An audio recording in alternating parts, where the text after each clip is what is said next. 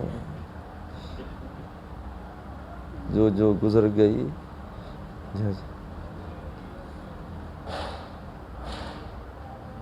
اے اللہ، ہم سب کو حضور کی محبت عطا فرما، حضور کی بارگاہ کی حاضری نصیب فرما، مدینہ پاک کی حاضری نصیب فرما، بیت اللہ شریف کے جلوے عطا فرما۔